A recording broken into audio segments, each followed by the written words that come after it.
ಉಡುಪಿ ಜಿಲ್ಲೆಯಲ್ಲಿ ಒಟ್ಟು 1,53,114 ಹೆಕ್ಟೇರ್ ಕೃಷಿ ಭೂಮಿ ಕೃಷಿಯನ್ನು ಅವಲಂಬಿಸಿ ರೈತರು ಕೃಷಿಯನ್ನು ಮಾಡ್ತಾ ಇದ್ದಾರೆ. ಅದರಲ್ಲಿ ಭತ್ತ ಮತ್ತು ಉಳಿದ ಕಮರ್ಷಿಯಲ್ ಕ್ರಾಪ್ಗಳಾದ ಅಡಿಕೆ, ತೆಂಗು ಇದೆಲ್ಲ ಕೃಷಿಯನ್ನು ನಿರಂತರವಾಗಿ ಮಾಡಿಕೊಂಡು ಬರ್ತಾ ಇದ್ದಾರೆ. 2010ರಲ್ಲಿ ಮಾನ್ಯ BS ಯಡಿಯೂರಪ್ಪನವರು ರಾಜ್ಯ ಮುಖ್ಯಮಂತ್ರಿ ಆಗಿದ್ದಲ್ಲಿ ಆವಾಗ ಕೃಷಿ ಕಾಲೇಜನ್ನು ನಿರ್ಮಾಣಕ್ಕೆ ಮಂಜೂರಾತಿ ನೀಡಲಾಗಿತ್ತು. ಆದರೆ 2014 ತನಕ ಏನು ಕೆಲಸ ಆಗಲಿಲ್ಲ. ಅದರಲ್ಲಿ 2014ರಲ್ಲಿ ಕೃಷಿ ಡಿಪ್ಲೊಮಾ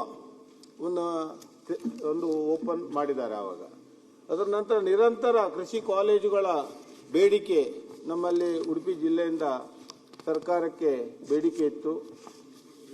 ಆ ಅದರಲ್ಲಿ 300 ಎಕರೆ ಜಾಗದಲ್ಲಿ ಕೃಷಿ ಡಿಪ್ಲೊಮಾವನ್ನು ಮಾಡಿ ಕೃಷಿ ಹಾಸ್ಟೆಲು, ಕಾಲೇಜು ಕಟ್ಟಡ ಎಲ್ಲ ಮತ್ತೆ ಲ್ಯಾಬೋರೇಟರಿ ಎಲ್ಲ ಸುಸಜ್ಜಿತ ಎಲ್ಲ ವ್ಯವಸ್ಥೆಗಳ ಮೂಲಭೂತ ಸೌಕರ್ಯಗಳು ಇದ್ರೂ ಇನ್ನೂ ಸರ್ಕಾರ ಕೃಷಿ ಪದವಿಯನ್ನ ಅಲ್ಲಿ ತೆರಲಿಕ್ಕೆ ಇನ್ನೂ ಮನಸ್ಸು ಮಾಡದೇ ಇರುವುದು ನಮಗೆಲ್ಲ ದುಃಖದ ವಿಷಯ.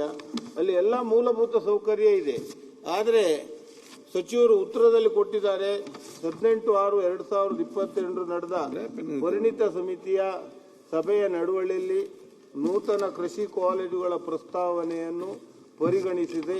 ನೂತನ ಕಾಲೇಜನ್ನು ಆರಂಭಿಸಲು ಮೊದಲು ಪ್ರಸ್ತುತ ಚಾಲ್ತಿಯಿರುವ ಕಾಲೇಜನ್ನು ಬಲಪಡಿಸಲು ನಿರ್ಧರಿಸಲಾಗುತ್ತದೆ ಎಂದು ಕೊಟ್ಟಿದ್ದಾರೆ. ಆದರೆ ಮೊನ್ನೆ ಬಜೆಟ್ನಲ್ಲೂ ಬೆಳಗಾವಿನ ಅಥಣಿಯಲ್ಲಿ ಹೊಸ ಕೃಷಿ ಮಹಾವಿದ್ಯಾಲಯವನ್ನು ಪ್ರಾರಂಭ ಮಾಡಬೇಕೆಂದು ಪ್ರಸ್ತಾವನೆಯನ್ನು ಇಟ್ಟಿದ್ದಾರೆ. ಇಲ್ಲಿ ಎಲ್ಲ ಮೂಲಭೂತ ಸೌಕರ್ಯಗಳಿದ್ದರೂ 300 ಎಕರೆ ಜಾಗ ಉಂಟು. ಎಲ್ಲ ಕಾಲೇಜಿಗೆ ಬೇಕಾದ ಎಲ್ಲ ಮೂಲಭೂತ ಸೌಕರ್ಯಗಳಿದ್ರೂ ಯಾಕೆ ಕೃಷಿ ಕಾಲೇಜುಗಳನ್ನು ಓಪನ್ ಮಾಡುವುದಿಲ್ಲ ಅಂತ ನಾನು ಸಚಿವರ ಹತ್ರ ಕೇಳಬಯಸ್ತೇನೆ. ಅಧ್ಯಕ್ಷರೇ, ಅಲ್ಲಿ ಇನ್ಫ್ರಾಸ್ಟ್ರಕ್ಚರ್ ಇರ್ತಕ್ಕಂಥದ್ದನ್ನ ನಾವು ಗಮನದಲ್ಲಿದೆ. ಆದರೆ 2022ರಲ್ಲಿ ಎಲ್ಲ ಡಿಪ್ಲೊಮಾ ಕಾಲೇಜನ್ನು ಬಂದ್ ಮಾಡಿದ್ರು ಅವತ್ತಿನ ಸರ್ಕಾರ. ನಮ್ಮ ಸುನಿಲ್ ಅವರು ಇದ್ದಂಥ ಸರ್ಕಾರದಲ್ಲಿ ಕಾಲೇಜನ್ನು ಬಂದ್ ಮಾಡಿದರು.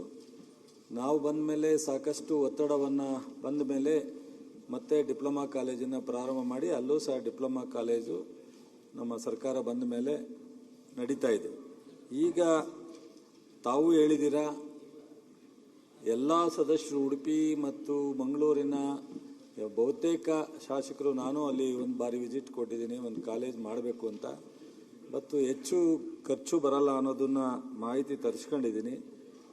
ಒಂದು ಎಕ್ಸ್ಪರ್ಟ್ ಕಮಿಟಿ ಮುಂದೆ ಹೋಗಿ ಫೈನಾನ್ಸ್ಗೆ ಬರೆದು ತಮ್ಮ ಸಹಕಾರವನ್ನು ತಗೊಂಡು ಮಾಡೋಣ ಅನ್ನೋ ಒಂದು ಪ್ರಯತ್ನದಲ್ಲಿದ್ದೀನಿ. ಈಗಾಗಲೇ ಸಾಕಷ್ಟು ಇದೆ ಅಲ್ಲಿ ಕಾಲೇಜು. ಒಂದು ಡಿಪ್ಲೊಮಾ ಕಾಲೇಜ್ ಇದೆ ನಮ್ಮ ಯೂನಿವರ್ಸಿಟಿ ಶಿವಮೊಗ್ಗ ವ್ಯಾಪ್ತಿನಲ್ಲಿ, ಹಿರಿಯೂರಿನಲ್ಲಿದೆ, ಹಾಗೂ ಇರುವಿಕೆನಲ್ಲಿ ಕಾಲೇಜ್ ಇದೆ, ಮೂಡಿಗೆರೆನಲ್ಲಿ ಕಾಲೇಜ್ ಇದೆ, ಹಾಗೂ ಡಿಗ್ರಿ ಪ್ರೋಗ್ರಾಮ್ ನಡೀತಾ ಇದೆ. ಒಟ್ಟು 2200ಕ್ಕೂ ಹೆಚ್ಚು ವಿದ್ಯಾರ್ಥಿಗಳು ಶಿವಮೊಗ್ಗ ಯೂನಿವರ್ಸಿಟಿ ವ್ಯಾಪ್ತಿನಲ್ಲಿ ವಿದ್ಯಾಭ್ಯಾಸವನ್ನು ಮಾಡ್ತಾ ಇದ್ದಾರೆ.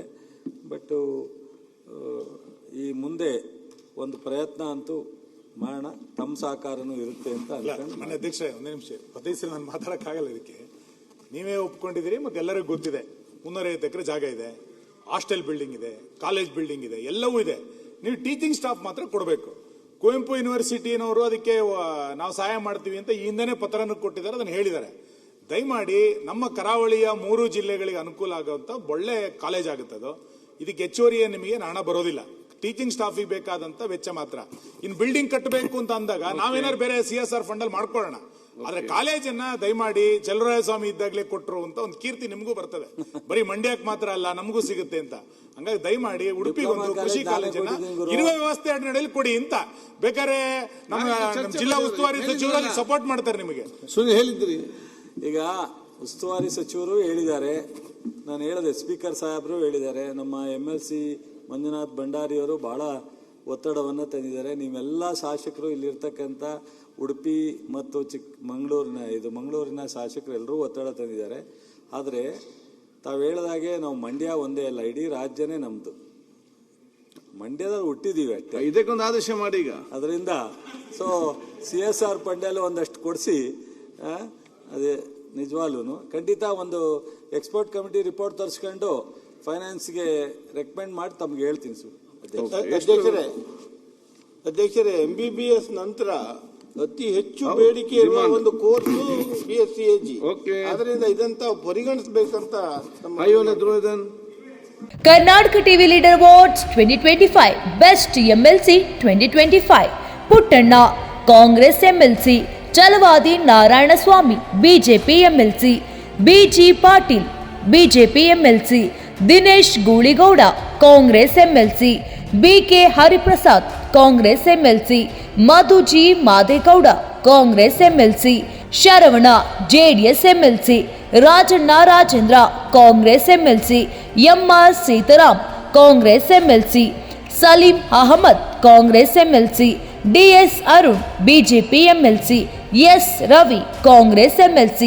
ಕರ್ನಾಟಕ ಟಿವಿ ವಾಟ್ಸ್ಆಪ್ ಚಾನೆಲ್ ಮೂಲಕ ವೋಟ್ ಮಾಡಿ ಹಾಗೂ ಇವರಲ್ಲಿ ಬೆಸ್ಟ್ MLC ಯಾರು ಕಮೆಂಟ್ ಮಾಡಿ.